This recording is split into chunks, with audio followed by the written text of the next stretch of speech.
Hey guys, today we have Murph, and let's go over all the Murph variations that we can use for the workout. Number one, Murph is or should be done with a weight vest, 20 pounds for males, 15 pounds for females, and it is 1 mile run, 100 pull-ups, 200 push-ups, and 300 air squats. And then followed by a mile run. So when doing this workout, you can do it unpartitioned, which would be the 100, the mile run, 100, 200, 300 mile run. You could also do it partitioned into the mile run and then 20 rounds of Cindy, which is 5 pull-ups, 10 push-ups, and 15 air squats. And you can also partition that rep scheme into the mile run, and 10 pull-ups, 20 push-ups, and 30 air squats, followed by a mile run. So any way that we do it today, let's see if we can compare what we've done prior to what we do today. And that leads me to my next one. If we are not at our peak fitness capacity over the last several months with our pandemic, really make note and be mindful of how much have you been working out and what is your capacity like compared to years past. So just make note of that. When we can scale Murph several different ways by number one, not wearing a weight vest. Number two, not doing full Murph. We can do half Murph, which is an 800-meter run, and then half the reps, which would wind up being 50, 100, and 150 air squats, followed by an 800-meter run.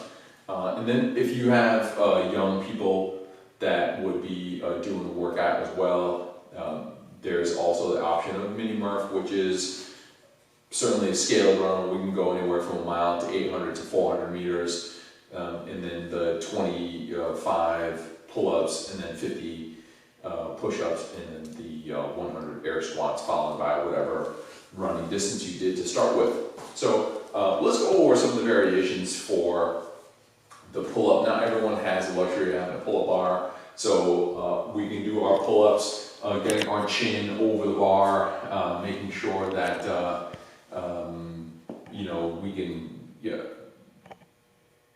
we can butterfly, we can strict these. Just make sure that your chin is over the bar, and if you wind up stricting these, or you're someone who tends to like to strip, make sure that you're cognizant of how much your eccentric contraction is coming down, because that's what's really going to beat up our muscles and maybe give us a rhabdo situation. We're going to talk about that at the end.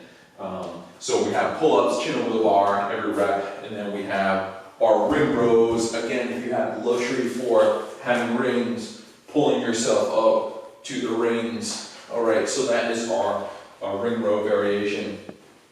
Now we can also do a plated row, which will have a weight plate in this position, and then pulling that weight plate all the way up to our torso. Add up quickly, so just make sure that we scale these appropriately. It shouldn't be terribly heavy with the plate. We can also do this with a dumbbell, holding on to either side of the dumbbell, and again, pulling up into the abdomen while maintaining that good horizontal position with our torso. And then lastly, K-bell variation. All right, so all of these, so we can also use the rucksack. We can also use a weighted backpack for our row. So any of these variations, don't sleep on them. They'll get tough and they'll mount up.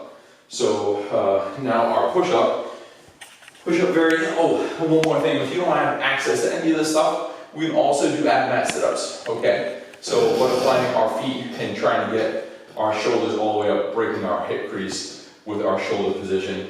And then secondly, we have the push-up. Push-up, we are going to get our shoulders or our hands just below the shoulder joint, and this humeral position about 45 degrees away from the body, pushing all the way up, and then all the way down so our chest touches the ground. So fighting from midline is going to be tough in this one. So that's one variation. This is a movement that most people struggle with doing Murph because of the fatigability of our pecs. So totally we can stagger and move our hands throughout the push-ups just so we'll have a little bit more ability to rep these out. So that is the standard. So knees off the ground. And now the variation is that we can scale to knees to the ground. And again, as these mount up, you can always stagger your hand position to allow for more muscle endurance in that one. So we can also scale to something like the box push-up, which is an easier variation of the push-up. All right, also making that box taller. We can use a chair for this one as well. And then lastly, our air squat. So when we're air squatting, we're breaking hip crease in the bottom, and we're trying to finish.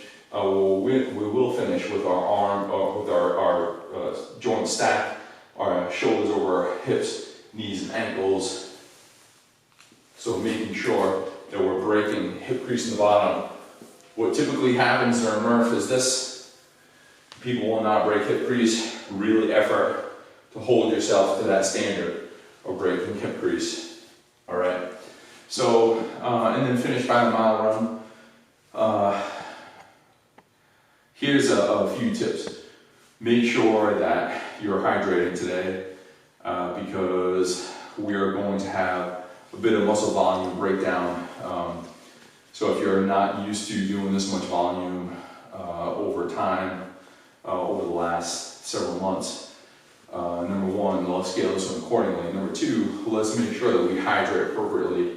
We should have been hydrating at least yesterday and the day before, but make sure that you drink plenty of water today, especially if you're going to be having any alcohol.